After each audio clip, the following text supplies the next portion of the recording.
Greetings and bienvenue, midnight crew. Thank you for returning to this broadcast, and welcome to new viewers joining us for the first time.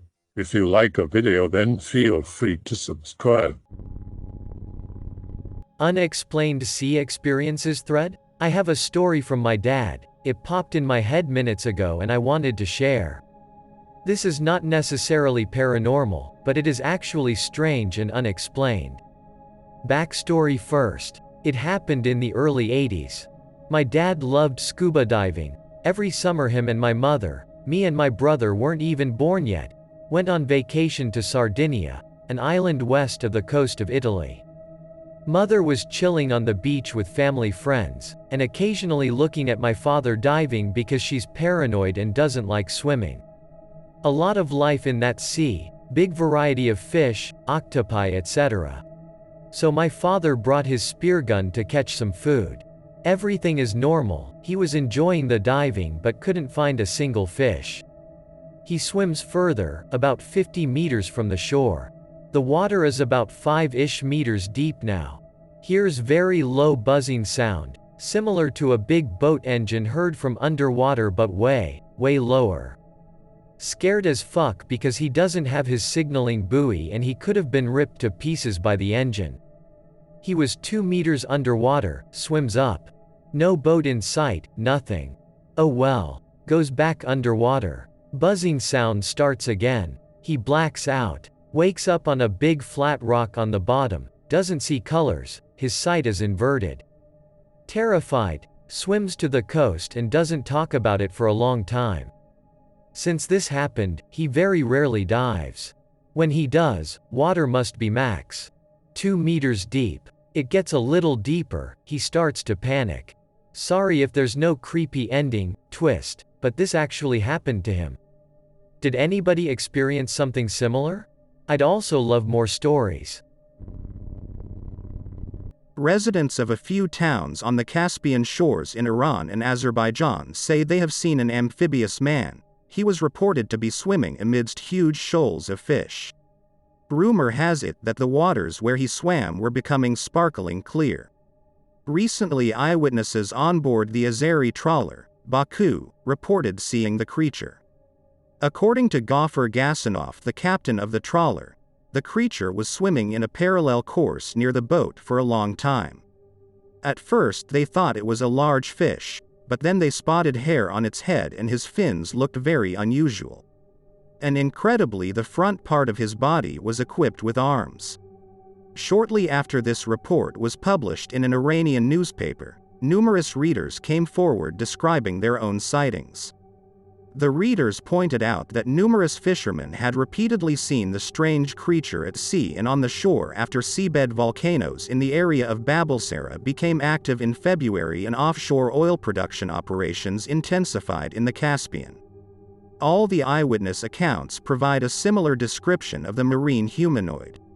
His height is about 165 centimeters to 168 centimeters, it has a protruding stomach, his feet are pinniped and he has 4 webbed fingers on either of his hands. His skin is pale white in color. The hair on his head looks black and green. His arms and legs are shorter and heavier than those of a medium-build person. Apart from his fingernails, he has nails growing on the tip of his aquiline nose that resembles a dolphin's beak. There is no information as to his ears. His eyes are large and orbicular. The mouth of the creature is fairly large, his upper jaw is protruding and his lower lip flows smoothly into the neck, his chin is missing. Iranians have dubbed the creature Runan-shah, or Master of the Seas and Rivers.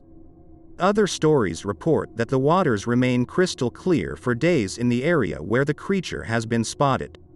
Fishermen report that the fish that are caught in their nets seem to sense the creature when it approaches and produce a barely audible gurgling sound. It is said that the creature answers the call of the catch by making similar throaty sounds. According to a theory, the creature is not alone and that there is a family of underwater humans who are on a mission to tackle environmental problems in the Caspian. The reproduction of flora and fauna in the Caspian has significantly deteriorated due to a surge in offshore oil production operations and underwater volcanic activity. The Astrakhan fishermen have long complained about the decrease in the stock of sturgeon. It was 14 years ago. I was deep-sea fishing off the edge of the Atlantic continental shelf. Something took my line. Fast. I had a tight hold on the rod, and I was right at the edge of the boat. The force was so quick, I was pulled over the side of the boat and down, deep, deep, down. Very, very fast. I went so far down so quickly that it was completely pitch black, extremely cold, and the sound of the boat propeller was drowned out by the immense pressure and distance. My ears popped. But not in the good way. The tympanic membrane in both of my ears ruptured, I broke blood vessels in both eyes, and I felt like my whole body was in a vice. Water rushed into my throat. I had let go of the rod for at least 10 seconds, though I wasn't sure if I was floating upwards or staying still. I thrashed rapidly trying to move in any direction, I wasn't sure which was what, but I didn't want to just sit there. Suddenly, something huge hit me from behind. It felt like it pushed me forward 30 or 40 feet. It was so massive I felt it on the entire back of my body, back of my head, back, shoulders, thighs, calves, and ankles. It was big, it felt like a huge rock, it was really cold, and it was moving fast. I went unconscious shortly after I was hit. What was recounted to me later, apparently my body floated to the surface in a dead float about 5 or 6 minutes after I went under. The physical evidence and damage to my body put that I was dragged very, very deep, very, very fast. Though the massive object hitting me is met with skepticism, they think it was part of my dreaming in my unconscious state. Some people think it was a whale, some think it could have been a submarine. Real skeptics think I just floated up and was hit forward by the boat. I'm not sure. All I know is I will never go out onto the ocean ever again. On a typical Okanagan afternoon in the summer of 1932 or 1933, Henry Murdoch was practicing for the marathon swim at one or other valley regattas. He planned to swim from the point where the Maud Roxby Bird Sanctuary is situated to the dock at the old Eldorado Hotel.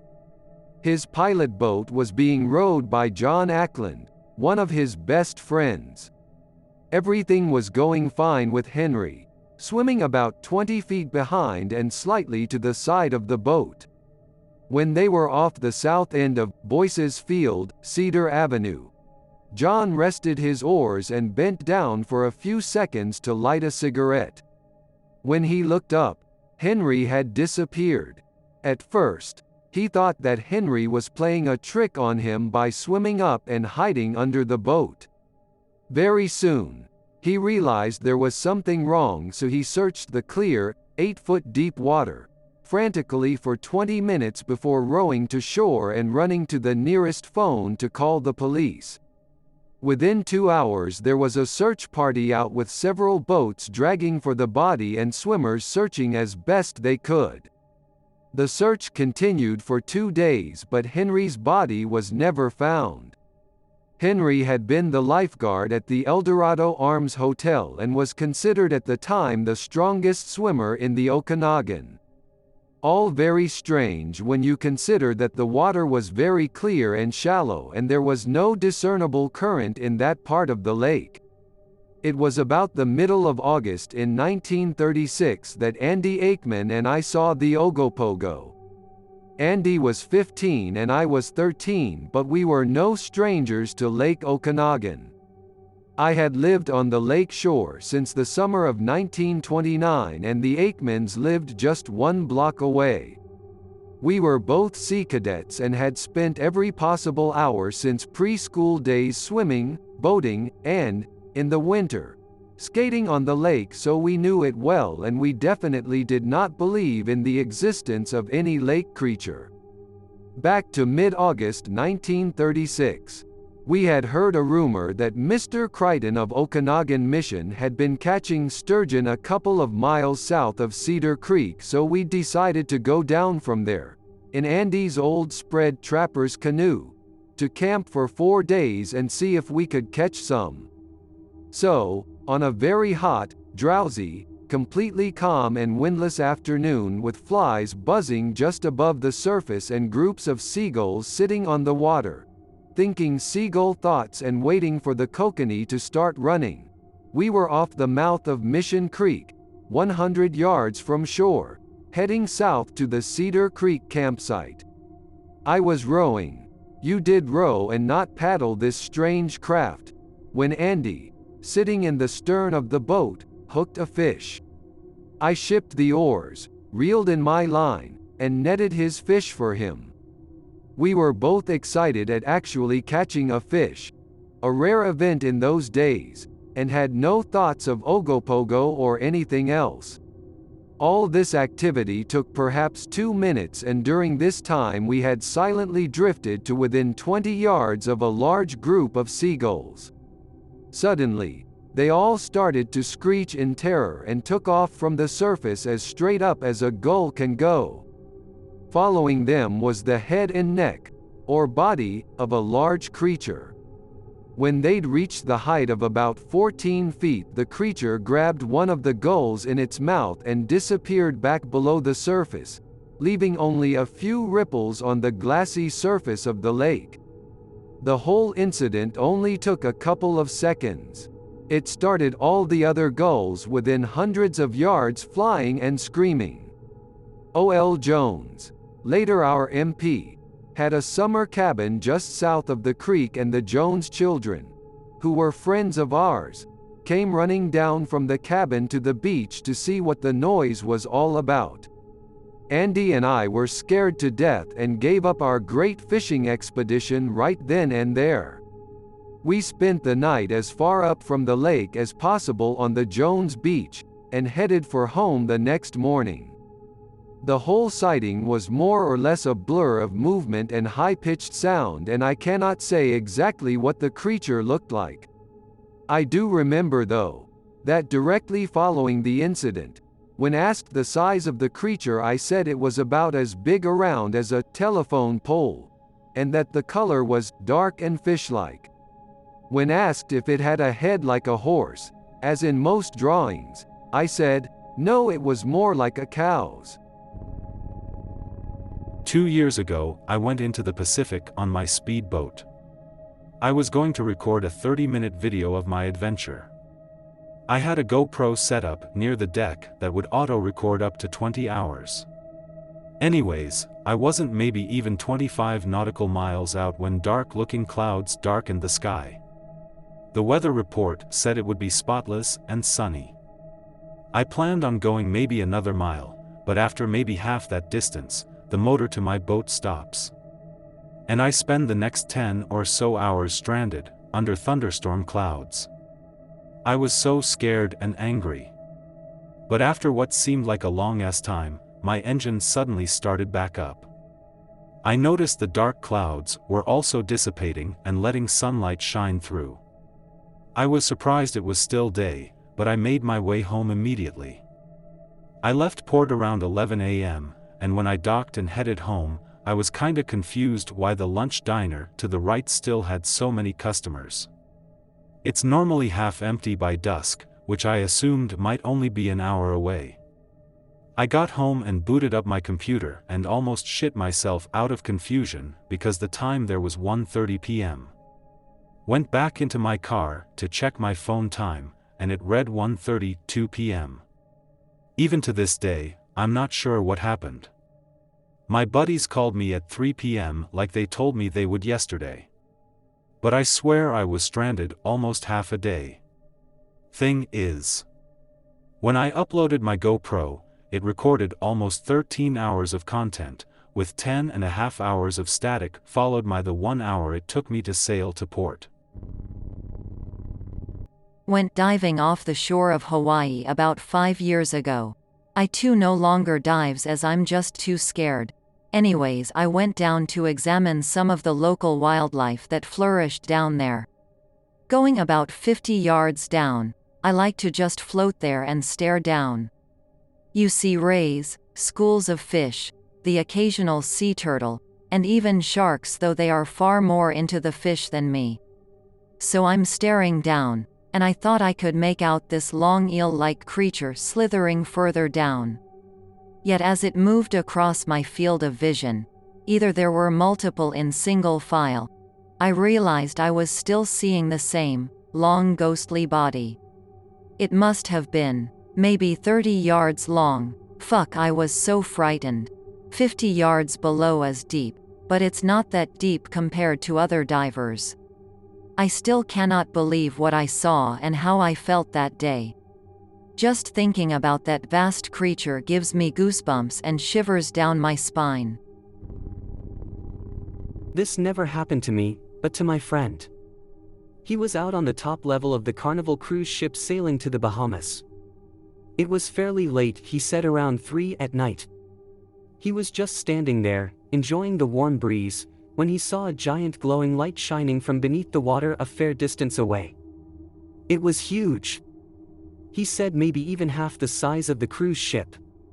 As the boat moved, he said, the glow seemed to ever be the same distance away, and it was a greenish glow unlike any of the yellowish lighting from the ship. Other people surely would have saw it too. The officer on lookout duty must have saw it too, since maybe 30 minutes in, whatever was giving off that green glow withdrew to the depth of the ocean. Last summer, in Florida near Boca. Really beautiful water, is so clean and clear. A little offshore, going down to the rocks, seeing all the life. See some big fish, an eel and all the little ones. They all swim away when I get near, obviously. Anyway, heading back to shore and taking my goggles off. Dived down to cool off and hit on nose on a rock. Now my fucking nose is bleeding. Didn't even notice at first. Just in the water relaxing when some guy on the shore yells, "Hey, get out of the water, there's a shark." Oh shit, robot shark gonna eat my ass. Go on shore and I don't see it. Said he saw his fin. Figured he smelled my blood. Something that happened when I was halibut fishing in Alaska. We take off from Seward on smaller vessel with 3 older guys and my dad. We take the boat about 100 miles offshore, go around to a couple different spots. Everything goes great. Everyone catches 2 decent-sized halibut, so me and Dad have 4 in total. On the way back, one of the older guys says he has to go whale watch, and pees off the back of the boat about 70 miles offshore at this point.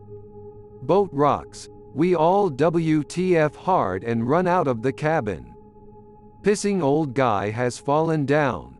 While helping him up, see huge, and I mean huge, spout of airy water explode from the ocean. It was like a fucking geyser. 5 minutes later we're on our way back and see Coast Guard helicopters flying out to the area. Cap picks up something about a buoy on radio chatter. I was 16 at the time, and thought it was a whale.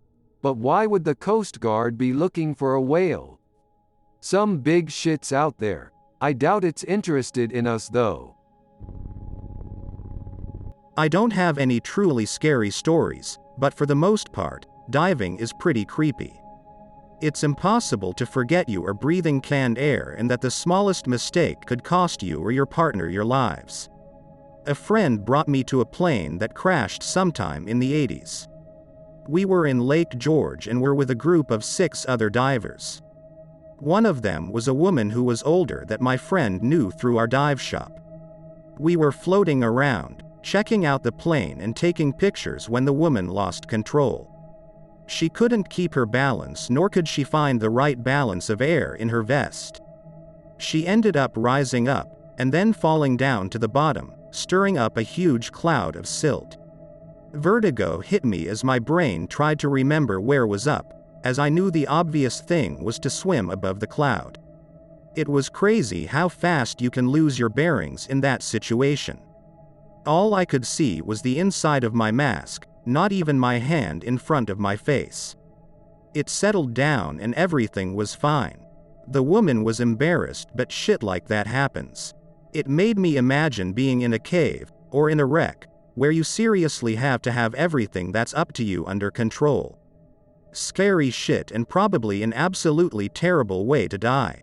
Among my last thoughts, images of my living room and girlfriend on the couch and thinking, my fucking hobby killed me. It's impossible to forget you are breathing canned air. I only went diving once, when I was a kid. We were pretty young, so they had us in the pool at the YMCA.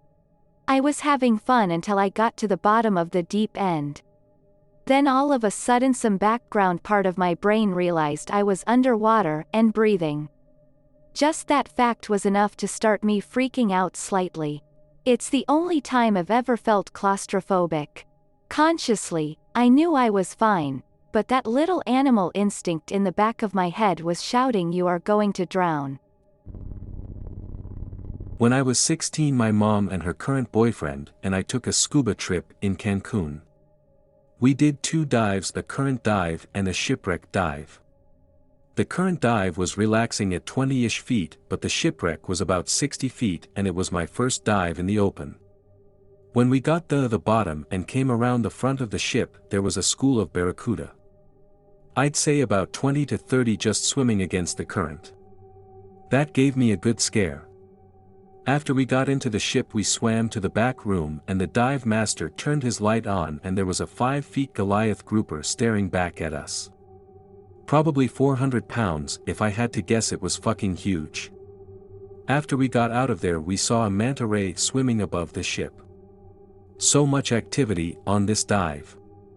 On our way back to the surface, our group had to hide behind some rocks because there were 2 5 or 6 foot black tip sharks swimming by. All in all, it was an amazing experience. On the second dive, my mom's boyfriend's scuba tank came loose from his vest and started floating to the surface. This was scary because of Ben's disease. Nothing too exciting about the 20 feet current dive. Saw a sleeping nurse shark and got to touch it. Otherwise, just a bunch of reefs and smaller tropical fish. Kinda spooky diving story. A few weeks ago I went diving in the Cayman Islands with my dad and uncle and a group of friends. We went night diving at around 9 to 10 p.m. at night. Moon was full and hanging over the water like a glow lamp. I was trailing behind Pop and Uncle, so I turned off my dive light and turned around. Our group of friends had gotten separated from us. I quickly found out after doing this, which is fine though, since they knew this reef like the back of their hands, but I could still see the dim bluish glow from their dive light streaming over the coral ridge that was above me. Was the most mystical, otherworldly shit I've ever seen. It literally looked like UFO lights hovering over a mountain. It was incredible and I was completely awestruck. I've never seen anything like it in my entire life. Decided to look somewhere else. I turned my head and I was met with just an abyss in every sense of the word. It was so unimaginably dark and very, very, very scary, like something huge could just be swimming at my face and I wouldn't be able to see it. It was the closest one could be to feeling like they are in space without actually being in space. Continue diving as normal. We found a little bitty puffer fish and booped it on the head with our depth gauges, which surprised it and in its flustered state of mind bumped into a rock before swimming away shyly. I was snorkeling off of Maui once when I was around 12. The area was really shallow and the reef came up pretty close to the surface, so I was chasing some silver fish for a while before I noticed that the reef was getting deeper, now a comfortable 4 feet from the surface. The fish disappeared and I was suddenly over a ledge in the reef. It was a hole maybe 15 to 20 feet in diameter and perfectly cylindrical, like it had been cut out of the reef with a laser. But the thing that really got my attention was this thing in the middle. I wish I could draw it, it's hard to describe. The bottom 3/4 was cylindrical and it sat perfectly in the center of the hole. There was a 3-foot gap all around it between it and the reef. The top quarter was a dome with a small cross on the top. The whole thing was covered in this undulating green seaweed. which was weird because there wasn't any seaweed around the reef that I'd seen yet. I sat there and stared at it for a bit, when I felt something on my back fin. It was an octopus, so I freaked out and surfaced. At this point I noticed I was far away from the shore, and far down the shore from the rest of my family. Had to walk a half-mile to get back to them. After that I couldn't find the spot again.